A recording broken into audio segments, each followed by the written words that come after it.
bonjour à tous, je propose qu'on commence. Donc avant le démarrage, pour me présenter, partant du principe qu'on ne se fait pas tout seul, je vais me présenter en tant que Marie-Claire Moraldo, qui est venue, ma femme qui est venue me voir, elle s'entraîne beaucoup, parce qu'elle m'inspire chaque jour, elle me permet de progresser, de me remettre en question. Donc c'est aussi comme ça que je me présente. Je me présente aussi en tant qu'ami de Gaëtan Douvier, qui ne pouvait pas être là, qui a constitué les slides, qui est un jeune homme de 29 ans, et avec qui je bosse quotidiennement depuis 3 ans et qui n'arrête pas de me faire grandir aussi, de progresser et donc de m'aider à me dépasser. Sinon, je suis Jean-Marc Conchet, je ne suis pas du tout du milieu de l'agilité et du software. J'interviens depuis 10 ans dans entreprises en B2B, sur la partie Lean Manufacturing, Lean Supply Chain et Value Chain. Et j'interviens depuis 3 ans exclusivement auprès d'abord des comités de direction. On pourra en parler si vous voulez, mais je n'accepte plus les missions qui n'émarrent pas au comité de direction parce que l'expérience m'a montré que finalement elle ne débouchait pas sur le niveau de résultat espéré. Après, on peut les descendre au niveau de l'organisation, bien entendu. Donc, bienvenue à la conférence. Donc, devenez une compagnie antifragile. Avant de démarrer, j'aimerais que vous mettiez tous debout. S'il vous plaît, mettez-vous debout. Voilà, on va faire un petit exercice très très simple pour voir le niveau d'énergie de la salle. Donc, quand je dirai 3, vous lèverez vos bras. Donc, si vous levez vos bras tout en haut, ça veut dire que vous êtes en super forme. Si vous les mettez là, c'est moyen. Si vous êtes là, vous êtes carrément crevé. Donc, 1, 2, 3, forme physique. Laissez-la en l'air. Ouais, c'est pas gagné. Ouais, ok, attendez. Ouais, c'est pas... Ok, très bien. Ne vous asseyez pas, restez encore debout. Donc, le même exercice, réfléchissez un tout petit peu pour la force mentale. Comment vous sentez mentalement? C'est par là. 1, 2, 3, force mentale. C'est quand même un peu... Merci, vous pouvez vous asseoir. Je démarre souvent avec cette approche parce que la force physique, pendant quelques siècles, de nombreux siècles, c'était très important pour tout le monde parce qu'on pouvait être agressé par des ennemis, par des animaux. Donc il y avait un vrai focus sur le fait de rester en vie physiquement.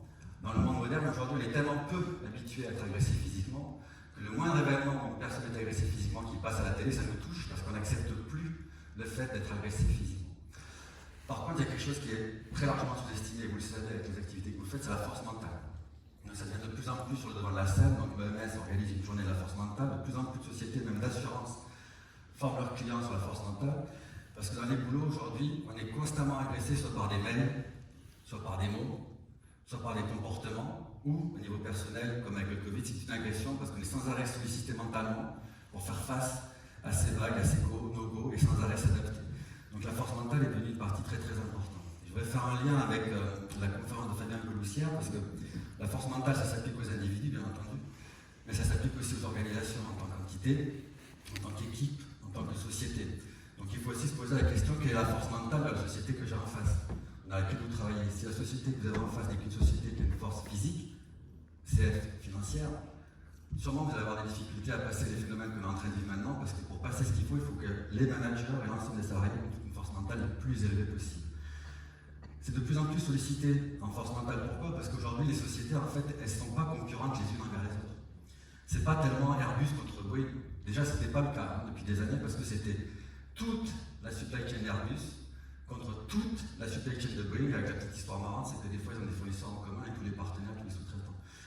Donc, comme le dit Marc Bernoff, qui est patron de Salesforce, la vitesse, le vrai combat aujourd'hui, il est contre la vitesse. Les compagnies sont en compétition contre la vitesse. Vitesse du changement, parce que les concurrents essayent de disrupter toute une partie du business. Dans l'aviation, c'est aussi le cas, dans la voiture. Contre la vitesse, parce que quand on a le Covid, quand on prend pleine face, il faut se réadapter le plus vite possible. Donc la vraie compétition pour la société, c'est pas tellement la concurrence compagnie A contre compagnie B, c'est de combattre la vitesse. L'acteur qui a été le plus perturbant, vous le connaissez tous sur la notion de vitesse, c'est Amazon, qui a complètement détruit la notion de temps il y a à peu près 10 ans. Il y a 10 ans, on avait encore des expéditions par colis poste, puisque UPS, tout ça, ça s'est arrêté. Mais Amazon est revenu en plein, il a créé ces livraisons express, avec un tel niveau de performance, un tel niveau de pression que les compagnies aéronautiques elles-mêmes, je pense que vous savez, utilisent les services d'Amazon. Ils ne font pas beaucoup de publicité, mais elles le font. Et donc aujourd'hui, Amazon a complètement cassé les règles, parce que la facilité qu'Amazon a créée au niveau personnel, on ne la retrouve pas dans le milieu professionnel, mais les gens la veulent. Ils veulent la même vitesse, ils veulent la même traçabilité.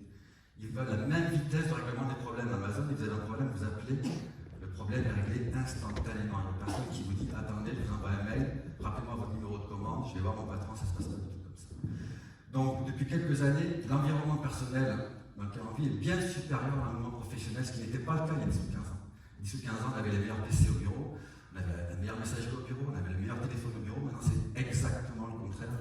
Donc ça met une pression fantastique sur les sociétés. On va regarder une petite vidéo pour illustrer la notion de vitesse et pour illustrer la notion de Gradually and Suddenly qui est introduite par CB Insight, qui est vraiment un truc à suivre.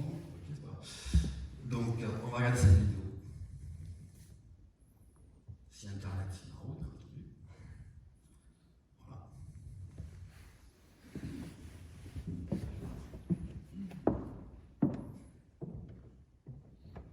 D'accord.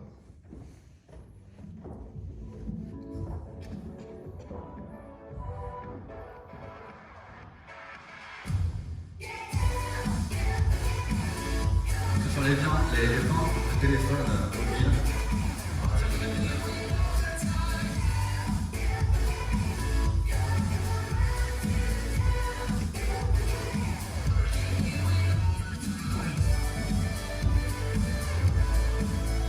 Tout se passe bien pour Nokia,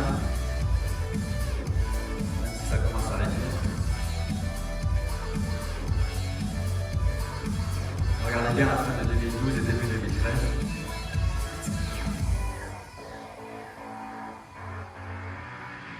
Ok, on a compris. Ça se passe dans énormément de business. Thomas Cook, bien entendu, Hertz aux États-Unis, Blockbuster pour les locations de vidéos. Petit à petit et brutalement. Les transformations silencieuses, donc on ne les voit pas venir.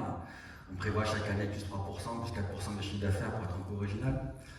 Chaque année on fait un petit peu moins ou pas, on sent que ça va bien se passer, puis d'un seul coup ça disparaît. C'est ce que beaucoup de sociétés ont vécu. Accor au niveau hôtelier, sa capitalisation face à Airbnb est devenue relativement négligeable. Donc les sociétés quand même essaient de réagir, parce que bien entendu il y a eu le Covid, mais le Covid, il y a eu d'autres crises avant, il y a eu déjà pas mal d'agressions digitales. Il y a eu la crise financière en 2008, donc les sociétés, pour résister à cette pression de l'extérieur, qui a en général des problèmes aussi intérieurs, puisque la vitesse a totalement perturbé l'intérieur des sociétés, ils ont une idée fabuleuse qu'ils ont appelée les plans de transformation. Alors avant c'était Change Leadership Management ou des choses comme ça, et finalement ils ont une préférence pour le plan de transformation. Donc le plan de transformation qui est censé, donc souvent des plans de transformation digitaux, des fusions-acquisitions, acquérir des sociétés qui sont des startups et dont on espère avoir, je dirais, l'expertise ou se consolider avec d'autres parties du business pour être plus fort. Les transformations, donc toujours pareil, il y a plus de lancement de nouveaux produits parce qu'il y a un feeling qui est des fois vrai que plus on lance de nouveaux produits, plus les clients vont acheter. Bon, c'est une façon de voir les choses. Et ensuite, tout ce qui est change management avec les leadership programmes, tout ce qui va être, tout ce qui concerne la gestion des hommes, donc des choses dont vous avez déjà parlé. Donc en fait, ce qui est intéressant sur ces plans de transformation, c'est que le taux d'échec est de 75%. Si vous voulez vraiment les données, je vous les donnerai.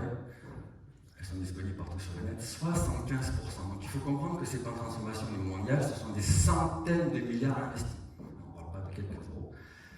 Des centaines de milliards qui sont investis, donc qui ne servent à rien. Ça veut dire quoi, 75% d'échecs? Ça veut dire que si les gens qui ont lancé ces plans de transformation avaient anticipé le niveau de résultat, vraisemblablement, ils auraient fait autrement. Ça veut dire que c'est un échec total. Ça veut dire que s'ils avaient pu faire autrement, ils l'auraient fait s'ils avaient su. Donc, il y a une première question pour vous et pour vos sociétés, c'est est-ce que dans tous les points qu'on est en train de mettre en œuvre, est-ce qu'on investit au bon endroit, dans le bon ordre, à la bonne intensité? Vous êtes dans l'agilité, donc vous connaissez le piège. Nous, on a beaucoup de sociétés dans le B2B qui veulent faire tout en même temps et qui ont à peu près 60 projets en cours.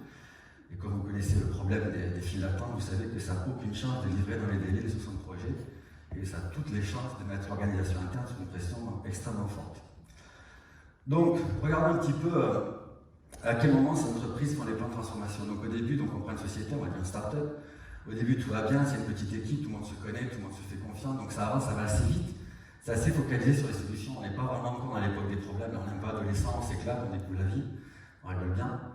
Au bout d'un moment, on arrive quand même à comprendre ce que veulent les clients parce qu'on est relativement acharné sur la compréhension du client, on commence à avoir une croissance, et puis là, il y a un phénomène car en principe, toutes les sociétés vivent, elles commencent à performer, et connaissent une croissance exponentielle ou équivalente, elles vont très très vite, et là, elles deviennent adultes. Alors quand elles deviennent adultes, elles se disent, bon, maintenant c'est fini les conneries, on a bien rigolé pendant quelques années.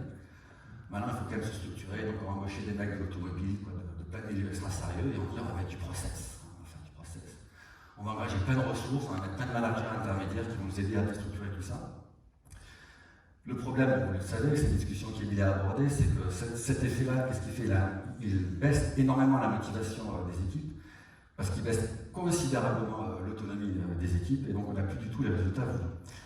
Donc, les sociétés dont on parle qui sont des échecs de plan de transformation, ça marche pas, ce sont celles qui sont matures et qui doivent se réinventer, c'est là qu'est notre plan de transformation. Alors il y a le Lean Management, en principe, qui a été créé tout simplement pour diminuer la bureaucratie. Le Lean, peu importe comment on le voit, mais la première idée du Lean, c'est de dire de toute façon, il y aura la bureaucratie. Pourquoi? Parce qu'au-delà de 150 personnes, on ne peut plus régir une organisation avec la coopération naturelle. C'est pour ça que dans les compagnies à l'armée, il y a 150 personnes, c'est le nombre max moyen, au-delà duquel on ne peut pas gérer juste avec la coopération et la bonne entente des organisations. Donc au-delà de 150, de toute façon, il faut structurer. Par contre, le Lean, la vocation, c'était de simplifier et d'essayer d'établir des règles en simplification de processus qui permettent d'avoir la bureaucratie au bon niveau, et comme l'aurait dit Fabien Peloussière, les fonctions de support, mais aussi qui ont la vraie valeur ajoutée. Ce qu'on voit dans les sociétés B2B, donc je ne parle pas du software, qui est un milieu que je ne connais pas, on voit beaucoup de gens qui, ça a été dit par Émilie, comme on met beaucoup de règles, beaucoup de process, forcément ils se contredisent. Parce que l'agilité, c'est l'interaction des processus, la bonne interaction des processus, mais les processus sont faits de telle façon qu'ils sont faits par service qu'ils ne peuvent pas interagir intelligemment, donc forcément, ils se bloquent. Donc il y a beaucoup de sociétés, et vous devez savoir, je pense, dans le software, qui mettent en place des démarches d'agilité, mais c'est juste un mot élégant pour dire je contourne les règles. On tolère que c'est les projets qu'on qualifie d'agile ne suivent pas le même processus que d'habitude. C'est ce qu'on voit dans nos sociétés qui sont pas en software, qui mettent en place ce genre de démarches avec les mêmes équipes qui ont des processus des fois aussi plus lourds. Et ce qu'on constate dans l'expérience, c'est que le taux de succès est assez faible. Et la notion d'agilité, non seulement n'est pas très claire pour les gens, mais surtout les autres processus, on ne sait plus comment les gérer puisque plus personne ne veut les utiliser. Donc quand les gens font ce genre de démarches et qu'ils n'y arrivent pas, ben, finalement, au lieu d'avoir la croissance, mais ce qu'ils font, ils sont plutôt donc sur la pente douce, d'où la vidéo qu'on a vue tout à l'heure, graduellement puis soudainement. Donc là, on a avec des gens qui sont furieux d'informatique, il faut dégainer le téléphone. Vous connaissez en principe tout, je pense. Vous allez sur menti.com, surtout pas Mentimeter. Je vais vous faire travailler rapidement.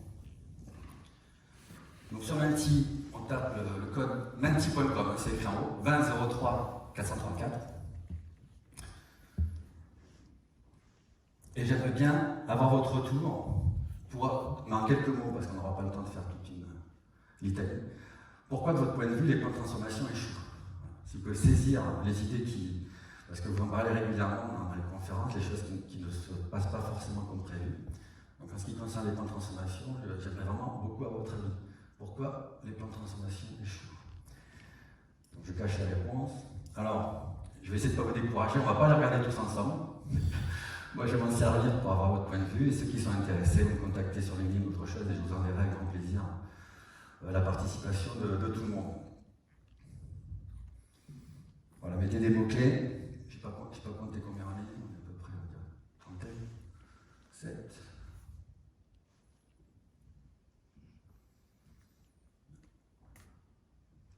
Je vais le chronomètre là-haut, on va laisser une vingtaine de secondes de plus. À 23h30, à gauche, là je vais arrêter.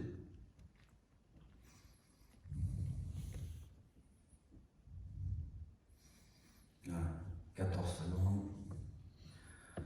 Alors quand même, on va regarder quelques-uns, mais on ne va pas voir tous les. Donc le temps, la résistance au changement, ça j'adore, ça vaut vraiment le coup de le discuter. La résistance au changement, je vais essayer d'en parler parce que c'est... Ok, bon, ça va bien. Alors, un autre questionnaire. Imaginez, donc la question est assez simple. Quel est le focus d'une société mature et quel est le focus d'une start-up? Donc vous avez sur Menti, s'il y a un problème, il faut rafraîchir.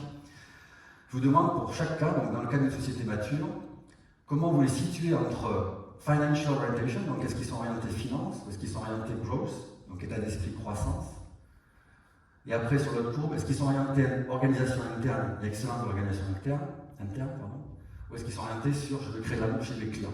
Même question pour la start-up. Donc la start-up, est-ce qu'elle est plus orientée finance, plus orientée croissance, ou est-ce qu'elle est plus orientée client, ou plus concernée sur l'organisation interne? Donc il y avait à peu près 31 réponses, là ça devrait aller beaucoup plus vite. On va découvrir ça. Ah, c'est bloqué, alors ça s'est débloqué. 14, 16, 22, ouais. Donc, est-ce qu'il y a beaucoup d'écarts? Ouais, donc il y a quand même un tiers qui est bien ciblé sur la partie start-up, donc qui est plus croissance et customer love, et la partie donc organisation mature, donc sans surprise. Donc c'est très intéressant, je pourrais aussi vous l'envoyer. Dernière petite question, très rapide aussi. Alors le profit and loss, au cas où, donc c'est l'équivalent du compte résultat en anglais. Est-ce que vous pensez qu'une bonne gestion du compte de résultat est suffisante pour assurer une croissance pérenne de l'entreprise? Le mot pérenne est important. Est-ce qu'une bonne gestion du compte de résultat est suffisante pour assurer une croissance pérenne de l'entreprise?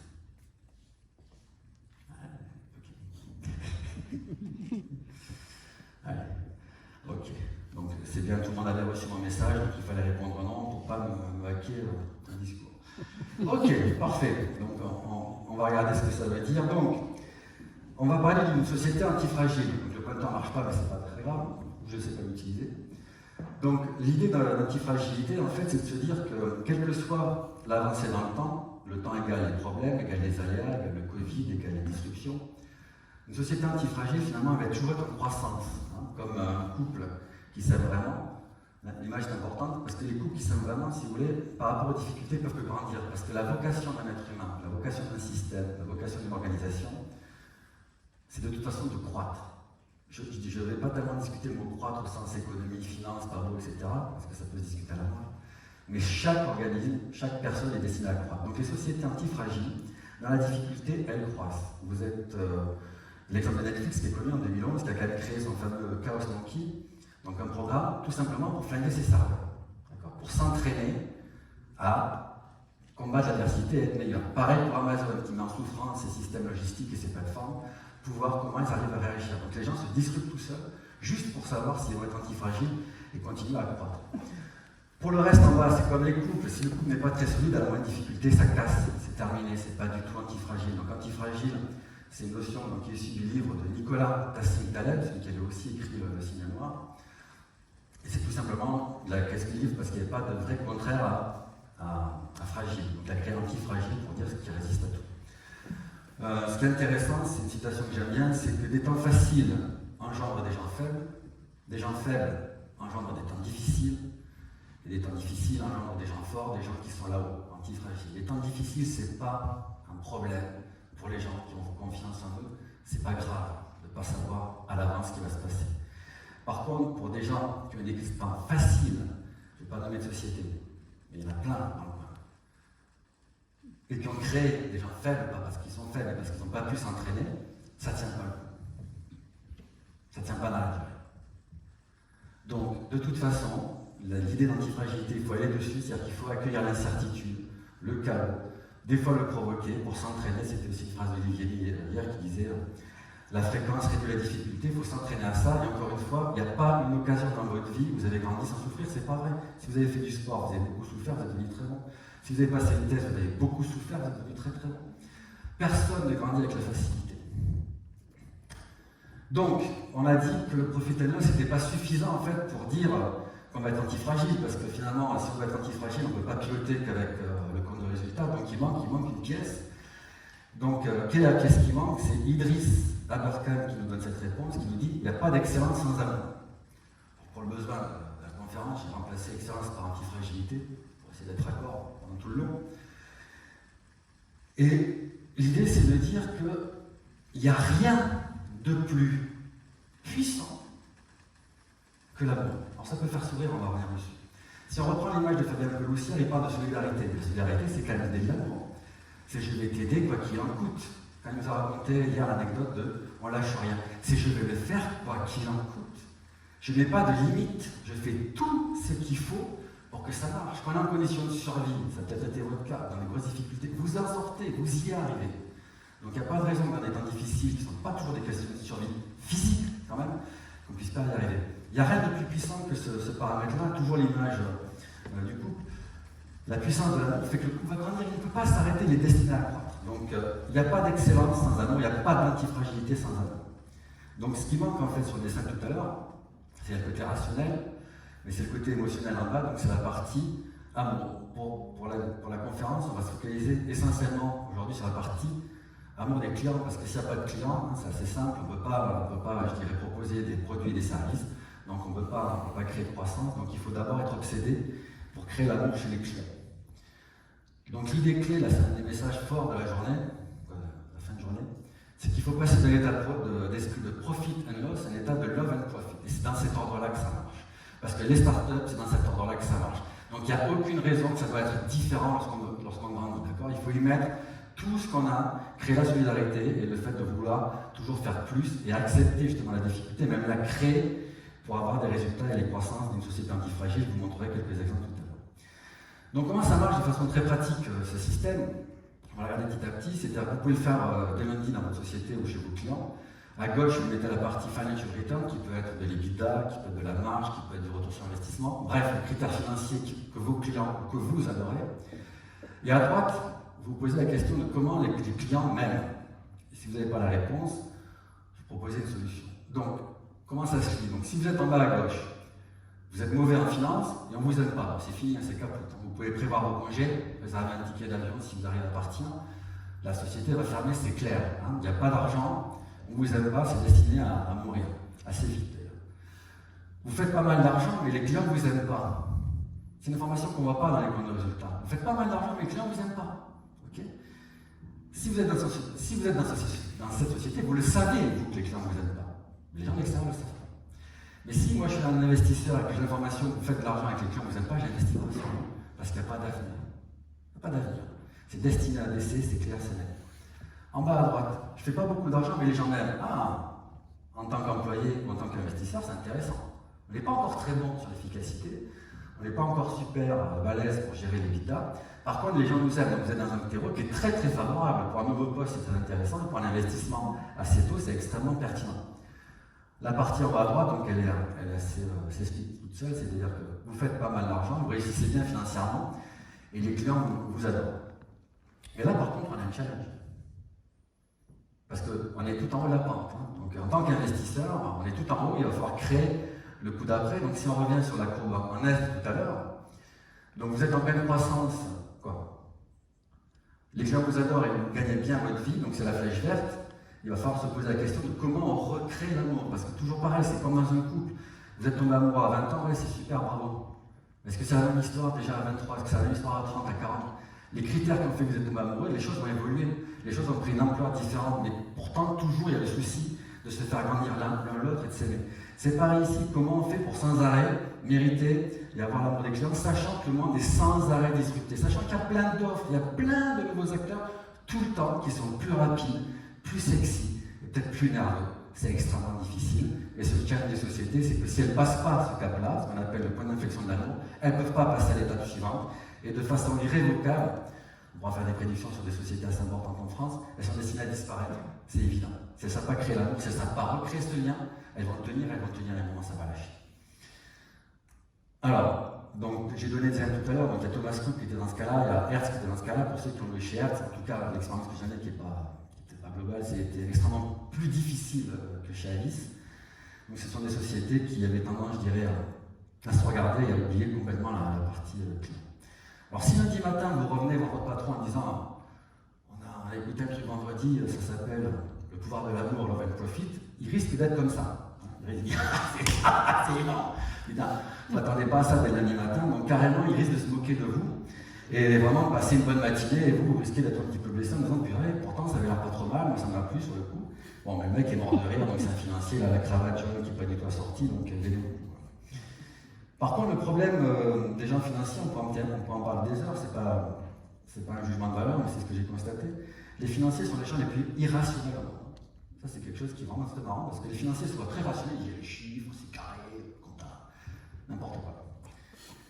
Quand vous regardez les traders, hein, il y a un indice qui s'appelle VIX, VIX, donc sur le New York Stock Exchange, c'est le niveau de stress que les traders ont sur les 30 jours à venir.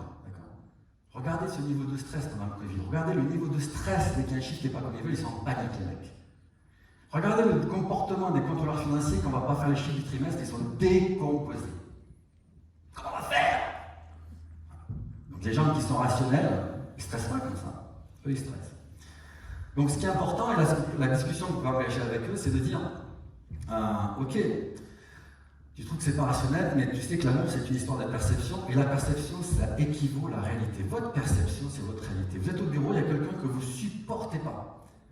Tous vos collègues disent c'est un mec super, c'est un homme super. Vous le supportez pas, c'est votre réalité, c'est pas négociable. Votre perception, C'est la réalité. Vous bossez comme un fou, vous êtes super brillant, vous êtes Scrum Master x10, vous avez fait plein de conférences. Au boulot, le patron ne vous considère pas, il va donner la promotion à quelqu'un d'autre. Qu'est-ce que vous faites? Vous pleurez, vous plaignez? Vous pouvez rien faire. La perception de votre patron, c'était que l'autre candidat était meilleur que vous, c'est comme ça. C'est pas juste, peut-être. On peut toujours se challenger, revoir le film différemment. Mais la perception, c'est la réalité.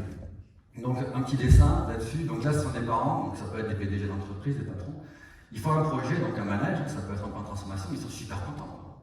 Master plan, des équipes, des couleurs, des machins, des consultants, ils disent ouais, moi j'adore, ça va être kiffant, on va faire un super projet. Le problème, c'est que le gosse, il ne voit pas la même chose en fait.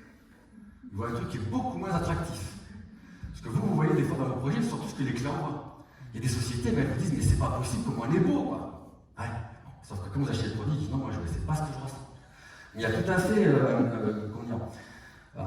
une coupure entre la perception, donc tout à l'heure quelqu'un en a parlé, c'est que plus on est manager, plus on est loin du terrain, et c'est le but du management, c'est d'éloigner les gens de la réalité du terrain, ce qui n'est pas un but très logique. Et donc ils passent leur temps à faire des points comme ça qui ne sont pas perçus de la bonne façon. Le deuxième message clé, la perception, c'est tout. C'est tout. Tout commence par la perception. Et on va regarder comment vous pouvez la découvrir chez vos clients. Pour découvrir la perception, c'est un modèle qu'on propose qui est composé d'une enquête que vous pouvez faire chez vos clients, qu'il faut faire avec vos clients, sans les commerciaux, vous envoyez l'enquête directement. Une enquête qu'il faut faire auprès des salariés, c'est très important, il faut envoyer cette enquête aux salariés. Et une enquête qu'il faut faire à vos partenaires clés, vous allez leur poser 2 questions. Donc au client, vous allez dire, est-ce que vous nous recommanderiez à votre collègue? Notation de 0 à 10. Et est-ce que c'est facile de collaborer avec nous? Notation de 0 à 10. Pareil pour les employés. Vous travaillez chez moi, chez Airbus, vous travaillez chez moi, chez Amazon, n'importe quoi. Est-ce que vous recommanderiez à votre collègue de venir travailler dans la même boîte que vous? Est-ce que vous diriez que c'est facile de travailler au sein d'Airbus ou au sein d'Amazon? La même question pour vos partenaires, et après vous allez découvrir les notations. Ce qui est intéressant, c'est que ces notations, elle est basée donc, sur les critères, ce qu'on appelle le Net Promotion Score et la facilité, c'est que on considère que vous avez une bonne note si le résultat c'est 9 ou 10. Ça vaut 1 point. 7 et 8, ça vaut 0. Parce que 7 et 8, est-ce que tu aimes ton partenaire? Ouais, 7. Ah ouais. Ouh, génial. J'aime mon partenaire à hauteur de 7 sur 10, c'est pas top, ça sent le divorce. Hein. C'est pas terrible. Par contre, si vous êtes entre 0 et 6, ça compte moins 1. Est-ce que j'aime ma boîte? 6. C'est pas ce que vous déclenchez chez vos salariés. Donc vous allez découvrir sur cette matrice vraiment comment les gens vous perçoivent. Et ça suffit pour démarrer.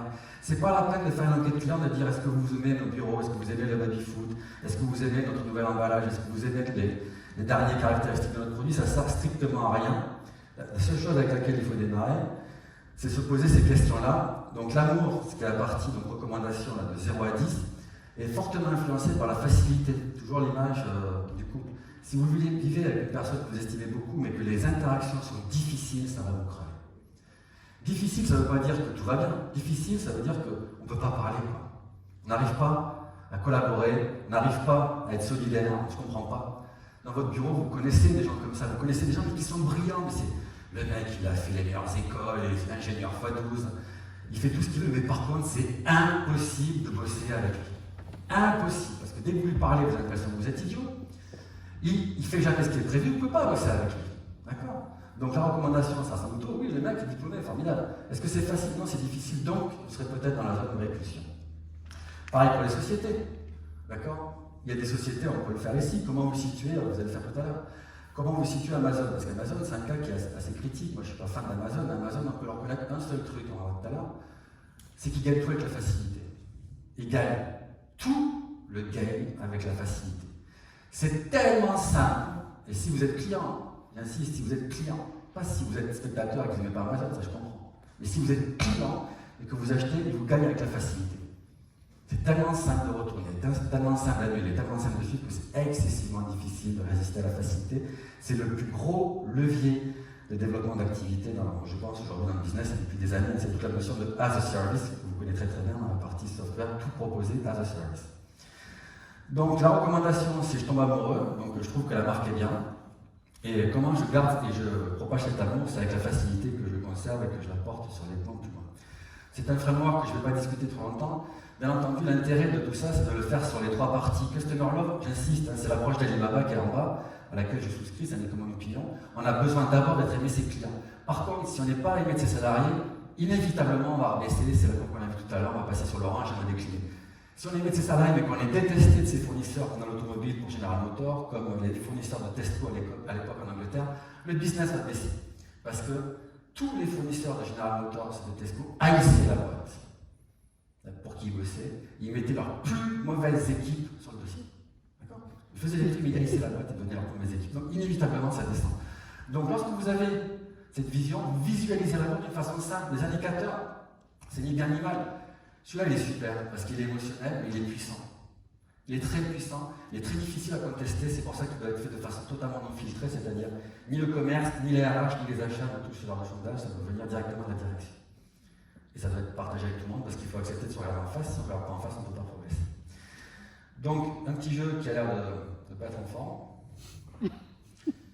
Donc là, préparez-vous, hein, l'idée c'est sur Menti, allez s'il te plaît, fais un petit effort, ok, top. Bon. Alors, donc la question, je vais vous demander, est-ce que vous recommanderiez, préparez-vous à répondre, sur Carrefour et Amazon, vous allez évaluer comment vous les recommanderiez à vos meilleurs amis, et est-ce que vous trouvez que c'est simple de collaborer avec eux? Voilà, alors en temps que j'arrive, donc préparez-vous déjà sur les réponses pour les saisir rapidement.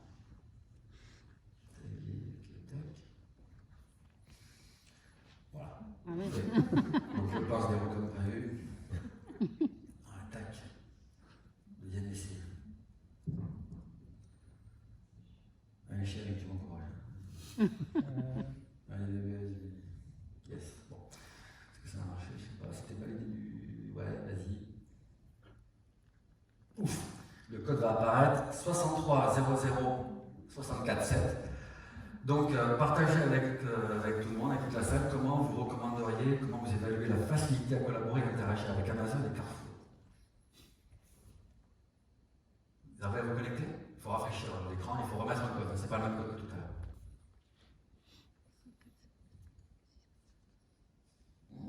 C'est chaud. Allez, on y va. On y va jusqu'à 30. Allez, c'est parti. 9, 10. Yes. Allez, on va commencer à regarder à partir de 1 comment ça se comporte.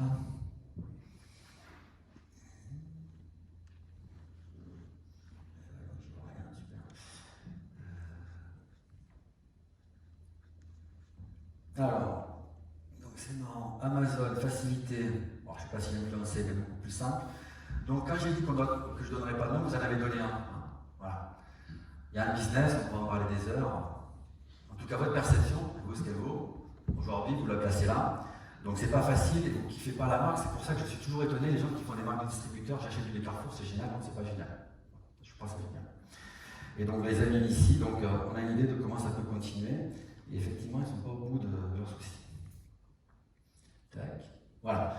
Courbe passionnante, forcément, parce que je l'ai faite. Alors, je voulais la partager avec vous. Ici, vous avez 5 sociétés. C'est important de savoir que ce sont des sociétés qui sont classées dans les 25 meilleures sociétés mondiales en supply chain par Gartner. Donc, extrêmement sérieux sur ce classement. Donc, les 5 boîtes qu'il y a là, donc Apple, Amazon, donc c'est les deux duos. Amazon est en orange, Apple en vert. Ensuite, en rouge, c'est Johnson & Johnson. En bleu, c'est P&G, Procter & Gamble, donc les shampoings. Et en bas, c'est 3M. Donc, on parle des boîtes qui sont les meilleures en supply chain au monde. Hein. Là, ce n'est pas des comiques qui vous restent chez P&G, vous n'avez pas rien, c'est vraiment des pros. Depuis 15 ans, ça ne bouge pas. Pareil pour J&J, pareil pour 3M, ça ne bouge pas. Ils habitent dans le passé, les mecs. Chaque année, ils font un projet de croissance, chaque année, ça ne marche pas. D'accord? Par contre, vous allez chez P&G, vous allez prendre des leçons de lean management, je vous le dis. Hein. C'est des champs, et c'est pas une blague, ils sont extrêmement forts en lean management. Je peux vous dire, c'est très, très sérieux. Ils sont extrêmement bons en lean startup. Ils sont extrêmement bons en ce qu'on appelle, c'est l'équivalent early equipment management, c'est comment j'installe une bécane et comment je m'assure qu'entre le moment où j'installe et le produit, le délai sur le plus court, c'est les meilleurs au monde. Voilà. Les gens qui sont obsédés par la création de l'amour, peu importe les jugements qu'on peut avoir, et qui récupèrent les fruits de l'amour qu'ils ont semé, Apple peut faire plein d'hypothèses, la simplicité, le design, la marque, c'est pas le problème. On constate juste que les clients les aiment. Regardez 2008. Ils ont continué ils ne sont pas cassés la gueule malgré la crise. Ils étaient loin l'un à les autres, ils ne se sont jamais arrêtés, ils les ont complètement dépassés.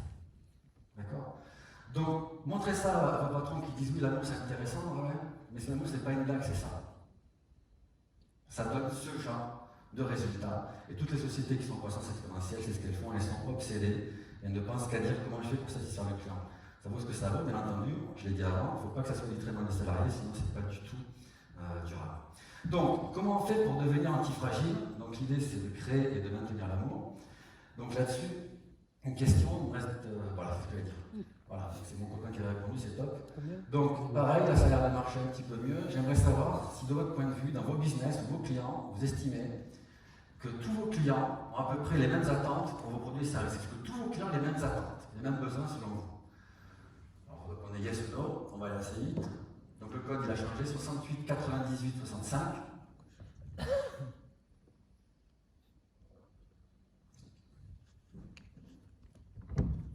donc no c'est bien aussi. Début de réponse. C'est bien ça, la réponse de no elle est très intéressante. Pendant que vous votez, il y a une thème que j'aime beaucoup, c'est que comment on peut créer la confiance dans une société, il y a un élément qu'on peut activer, il y en a d'autres. C'est déjà de s'assurer qu'on rend accessible, notamment avec la matrice que j'ai proposée, la perception des clients vis-à-vis de toute la boîte. On le met au milieu de la salle, tout le monde doit le voir. Et deuxième chose, on met des datas à disposition qui nous permettent de comprendre si on est en train de mener des actions pour changer la perception client. Et là, vous commencez à créer la confiance, parce que c'est filtré de la direction. La direction n'a pas son mot à dire. On a le feedback direct du client. Donc quand on ne sait pas, on devrait savoir comment on est perçu. Ok, donc il n'y a pas forcément les mêmes attentes ou vous ne savez pas. Donc comment on va démarrer? C'est un début de réponse parce que c'est un peu plus long que ça forcément. Donc comment on démarre l'approche antifragile? La première chose, c'est de reprendre la vision des marchés. Ça, c'est une vision qui est très classique. C'est que les sociétés voient leur marché comme ça. C'est-à-dire, j'ai un marché aéronautique, j'ai un marché ferroviaire, j'ai un marché automobile, j'ai un marché, on va dire, produits pour la santé, produits d'hygiène. Ils voient leur truc par marché. Et ils vont décliner leur stratégie marketing, mais ce n'est pas que leurs équipes par marché. Leur organisation, même des fois leur production, par marché. Mais ça n'existe plus, ça. Mais ça fait longtemps que ça n'existe plus, ça. Mais est-ce que Airbnb venait du secteur du taxi? Airbnb n'est pas du tout le secteur du taxi. Est-ce que... Pardon, Uber. Airbnb non plus. Bon, alors Airbnb, dont le principe au départ était de louer des chambres avec un matelas gonflable, c'était ça l'idée, n'est pas du tout un acteur de hôtel. Airbnb ne possède absolument même pas un sommier. D'accord? Il n'y a même pas un sommier. Et ils ont disrupté les marchés, mais personne ne les a vu arriver parce que la réflexion de dire je regarde par marché, les compétitions par marché, c'est totalement faux. Ce qui compte, c'est de voir vos marchés d'une façon différente par perception. Quelle est ma compréhension des attentes de mes clients sans qu'elles soient spécifiques, j'insiste, sans qu'elles soient spécifiques? Vous réunissez vos commerciaux, vous réunissez vos ADV, et vous dites comment ils se comportent. Vous savez comment vos clients se comportent. Si je vous demande de classer vos clients par catégorie, de les classer en super chiant, super sympa, de vente de pénible, vous allez y arriver. Si je vous demande de classer les gens de votre famille, vous allez y arriver à les classer. Ceux avec qui vous partez en vacances, ceux avec qui vous ne pourrez jamais partir en vacances, vous allez y arriver. Donc c'est ça, on va le faire. Donc on passe de cette vision-là, qui est la vision marché. On fait un atelier de travail qui consiste à dire maintenant recoupez-les par perception. Donc je prends rapidement l'exemple de. Bon, j'arrive pas à lire, mais j'imagine que c'est EJK. Donc celui-ci, ici, on constate que des clients, par rapport à des produits, n'ont pas les mêmes attentes, ce qui est vrai. Sur des produits nouveaux, on peut avoir des attentes spécifiques, ou sur un développement spécifique, mais sur des produits des commodités, on peut avoir des attentes beaucoup plus fortes. Donc pas forcément les mêmes attentes. À la fin, vous regroupez les différents types de clients par perception, vous avez cette vision, et là, ce qu'on appelle, vous avez votre vision arène de marché, market arena. Et c'est totalement différent, parce que pour agir sur l'influence, vous allez demander quelle est l'équipe que je mets pour gérer la partie jaune, et pas du tout quelle est l'équipe que je mets par marché, parce que ça ne marche pas. Qui c'est que je mets comme vendeur sur la partie jaune? Qui c'est que je mets comme ADV sur la partie jaune? Qui c'est que je mets en supply chain là-dessus? Je mets ma meilleure équipe sur la value chain, le business segment qui est le plus important. Donc, là, il y a plein de mots, on peut dire value chain, c'est un mot qui est tellement utilisé que je n'ose plus trop l'utiliser parce que personne ne sait ce que c'est.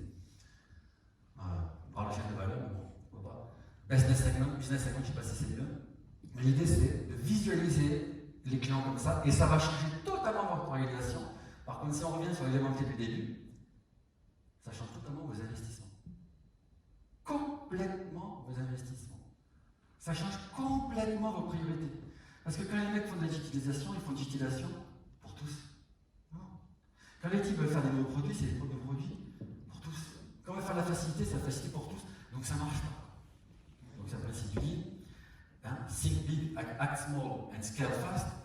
Vous attaquez la chaîne de valeur qui est la plus importante, et là vous faites toutes les expériences que vous voulez, tous les investissements nécessaires, d'où l'Est, pour refaire des petits investissements fréquents pour savoir comment ça agit et vous assurer que vous développez cette chaîne de valeur. Parce que tous les clients n'ont pas la même importance, tout le monde ne répond pas à vos objectifs business que je n'ai pas décrit ici, et vous constituez votre équipe autour de ça. Mais l'effet magique, c'est quoi?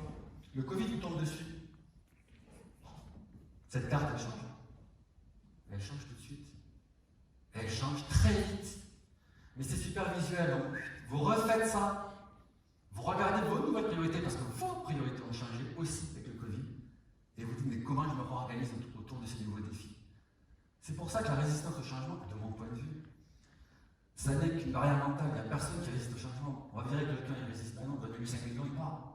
Ok? Il n'y a pas de résistance au changement.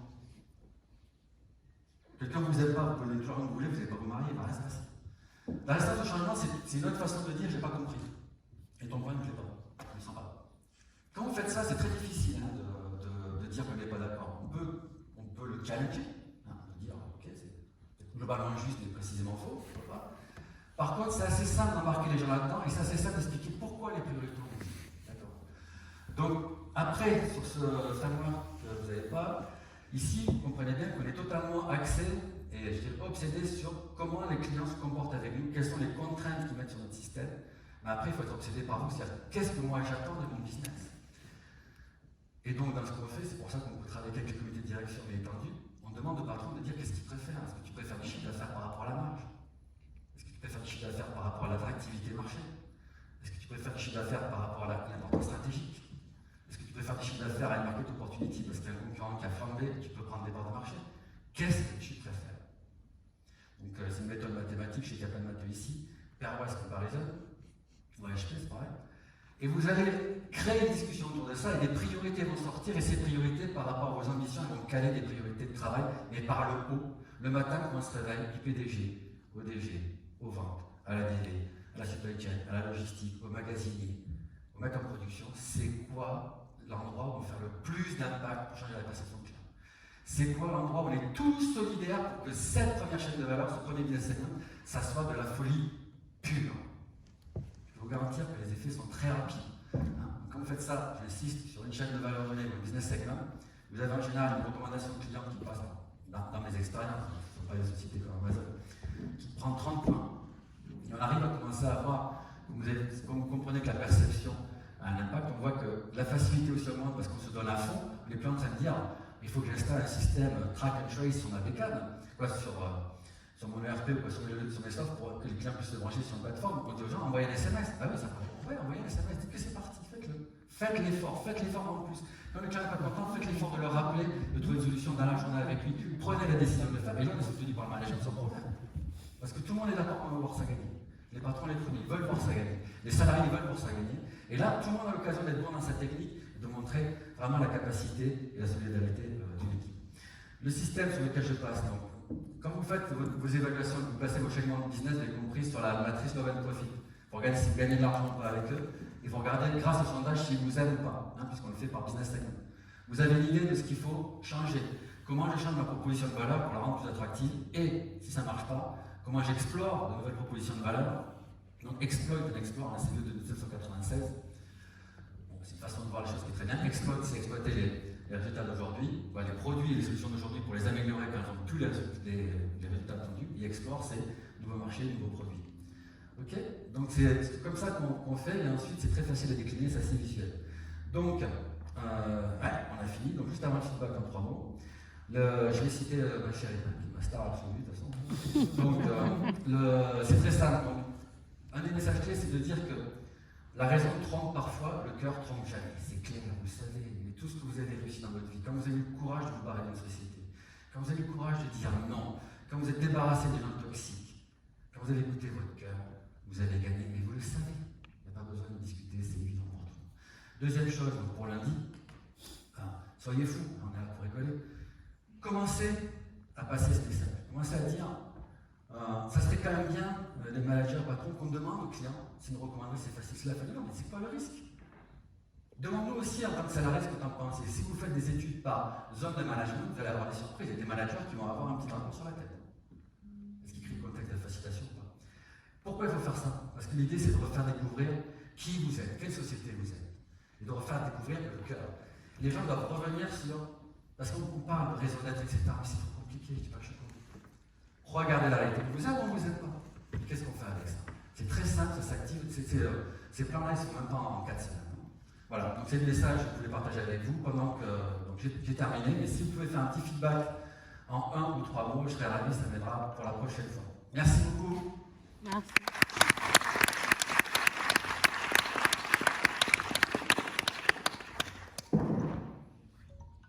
Donc, il y a des questions ou on conclut? On peut prendre. Je ne sais pas s'il y en a dans la salle, on peut prendre des questions. D'accord. Ils sont sérieux. Bon, donc mettez le feedback en 84, 37, 221 pour la petite histoire. Donc c'est des choses qu'on a fait déjà avec une vingtaine de sociétés. C'est pas quelque chose qui est purement théorique. Voilà. Donc l'onboarding est excessivement rapide. Et quand on parle de la notion de où est-ce que j'investis, et c'est quelque chose que vous dites souvent en termes d'agilistes, et c'est pour ça que ça marque dans le sens positif. Je pense déjà que les agilistes peuvent apporter beaucoup plus que dans le monde du software, et c'est sûrement déjà le cas. Mais sûrement il faut l'amplifier.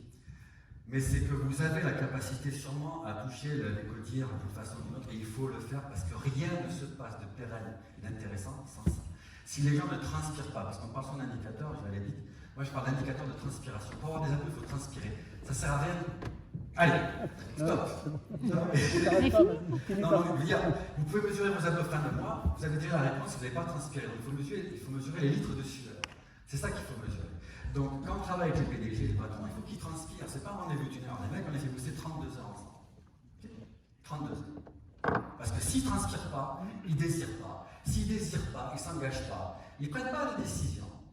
Donc, les gens qui disent la restance de management, c'est toujours intéressant, c'est une façon de parler, c'est parce que c'est eux qui ne changent pas. On paye des gens pour changer en bas, mais ils ne changent pas. C'est rigolo.